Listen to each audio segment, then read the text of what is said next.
ಎಲ್ಲರಿಗೂ ನಮಸ್ಕಾರ. ನಾನಿವತ್ತು ಪರಿಸರ ಪ್ರೇಮಿ ಸಾಲುಮರದ ತಿಮ್ಮಕ್ಕ ಅವರ ಬಗ್ಗೆ ಹೇಳುತ್ತೇನೆ. ಸಾಲುಮರದ ತಿಮ್ಮಕ್ಕ ಅವರು ಕರ್ನಾಟಕದ ಒಬ್ಬ ಪ್ರಸಿದ್ಧ ಪರಿಸರವಾದಿಯಾಗಿದ್ದು, ಮಕ್ಕಳಿಲ್ಲದ ಕೊರಗನ್ನು ಮರೆಯಲು ಆಲದ ಮರಗಳನ್ನು ನೆಟ್ಟು ಬೆಳೆಸುವ ಮೂಲಕ ತಮ್ಮ ಬದುಕನ್ನು ಸಾರ್ಥಕಗೊಳಿಸಿದರು. ಇವರು ಹುಲಿಕಲ್ ಮತ್ತು ಕುದೂರು ನಡುವಿನ ರಸ್ತೆಯಲ್ಲಿ 4.5 ಕಿಲೋಮೀಟರ್ ಉದ್ದದ ರಸ್ತೆಯ ಬದಿಯಲ್ಲಿ 385ಕ್ಕೂ ಹೆಚ್ಚು ಆಲದ ಮರಗಳನ್ನು ನೆಟ್ಟು ಬೆಳೆಸಿದ್ದಾರೆ.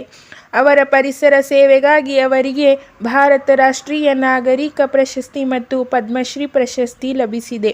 ಇವರು ಜೂನ್ 30, 1911ರಂದು ತುಮಕೂರು ಜಿಲ್ಲೆಯ ಗುಬ್ಬಿ ತಾಲೂಕಿನಲ್ಲಿ ಜನಿಸಿದರು ಮತ್ತು ಇವರು ನವೆಂಬರ್ 14, 2025ರಂದು ಬೆಂಗಳೂರಿನಲ್ಲಿ ನಿಧನವಾದರು. ಇವರಿಗೆ ಅಮೆರಿಕದಲ್ಲಿ ಪರಿಸರ ಶಿಕ್ಷಣಕ್ಕಾಗಿ ತಿಮ್ಮಕ್ಕನ ಸಂಪನ್ಮೂಲಗಳು ಎಂಬ ಹೆಸರಿನ ಸಂಸ್ಥೆ ಇದೆ. ಈಗ ಇವರ ಸಾಕು ಮಗ ಉಮೇಶ್ ಅವರು ಪರಿಸರ ಕಾರ್ಯವನ್ನು ಮುಂದುವರೆಸುತ್ತಿದ್ದಾರೆ. ಧನ್ಯವಾದಗಳು.